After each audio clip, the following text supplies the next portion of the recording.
আমি রাজশাহী বিশ্ববিদ্যালয়ের ছাত্রদলের যুগ্ম সাধারণ সম্পাদক হিসেবে আছি এবং আজ ছাত্রদল মনোনীত প্যানেলে আমাকে এজিএস পদে প্রতিদ্বন্দ্বিতার জন্য নির্বাচিত করা হয়েছে এবং আমি এখানে একটা খুশি এবং অবশ্যই খুশি অনুভব করছি, কারণ আমার যে দলে আমি বিশ্বাসী, দলের মতে বিশ্বাসী মতাদর্শে ছাত্রদল আমাকে এজিএস পদে প্রতিদ্বন্দ্বিতা করার জন্য যোগ্য হিসেবে তারা মনে করেছে, বিধায় আমাকে এখানে দিয়েছে।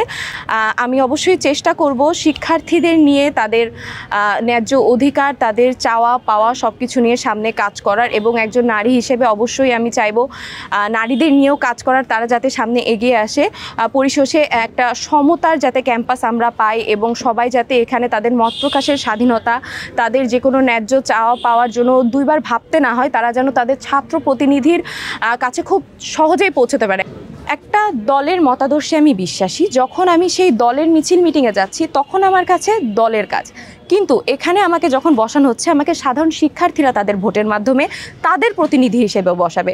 অবশ্যই সেখানে আমাদের শিক্ষার্থীর স্বার্থ দেখতে হবে। আমি নাফিউল ইসলাম জীবন, বাংলাদেশ জাতীয়তাবাদী ছাত্রদল রাজশাহী বিশ্ববিদ্যালয় শাখার দপ্তর সম্পাদক এবং জাতীয়তাবাদী ছাত্রদল মনোনীত রাষ্ট্র নির্বাচনের জিএস প্রার্থী। আমি আরবি বিভাগের 2017-18 সেশনের শিক্ষার্থী। বিসমিল্লাহির রহমানির রহিম। প্রথম বাংলাদেশ আমার শেষ বাংলাদেশ, জীবন বাংলাদেশ আমার মরণ বাংলাদেশ। দীর্ঘ 35 বছর পর রাষ্ট্র নির্বাচন আয়োজন হচ্ছে, যেটা শিক্ষার্থীদের প্রাণের দাবি ছিল। ছাত্রদল রাষ্ট্র নির্বাচনের জন্য বরাবরই সোচ্চার ছিল। আমরা এর আগে অনেকবার রাষ্ট্র নির্বাচনের জন্য দাবি জানিয়ে এসেছি। বসুন্ধরা টিস্যু, অশুদ্ধতার বিরুদ্ধে এক বিন্দুও ছাড় নয়। শিক্ষার্থীদের অধিকার দীর্ঘদিন বঞ্চিত করে রেখেছিল বিশ্ববিদ্যালয় প্রশাসন। শিক্ষার্থীদের অধিকারকে এক কথায় বলতে গেলে কুক্ষিগত করে রাখা হয়েছিল, যাকে বলি। সেই অধিকারকে শিক্ষার্থীদের কাছে ফিরিয়ে দিচ্ছে, যার কারণে বিশ্ববিদ্যালয় প্রশাসনকে আমি ধন্যবাদ জানাই।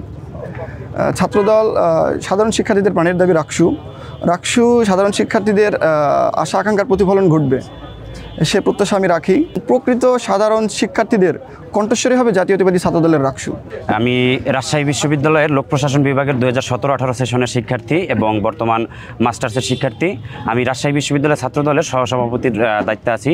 তো আজকে আমাকে রাজশাহী বিশ্ববিদ্যালয় ছাত্রদল কর্তৃক মনোনীত রাকসুর যেই প্যানেল নির্ধারণ করা হয়েছে, সেখানে আমাকে ভিপি পদে রাখার জন্য সর্বপ্রথম আমি মহান আল্লাহ তাআলার প্রতি কৃতজ্ঞতা জ্ঞাপন করছি।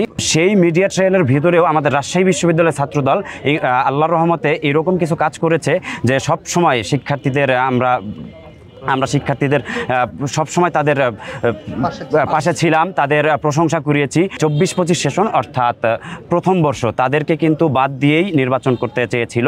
আমরা ছাত্রদল এককভাবে এটার প্রতিবাদ করেছি এবং এটার দাবি করেছি, আমরা এটার জন্য আন্দোলন করেছি। অন্য কোনো সংগঠন, আপনারা ভালো করেই জানেন, স্পষ্টভাবে বলতে চাই, অন্য কোনো সংগঠন এই রাজশাহী বিশ্ববিদ্যালয় ছাত্রদল ছাড়া অন্য কোনো সংগঠন 24-25 শিক্ষাবর্ষ এই ভোটাধিকার পাক, সেই ব্যাপারে তাদের কিন্তু কোনো ইচ্ছাই ছিল না, বরঞ্চ তারা আমাদের বাধা দিয়েছে, আমাদের আন্দোলনে এসে আমাদের হামলা পর্যন্ত করেছে। আমরা যে প্রশংসা করিয়েছি।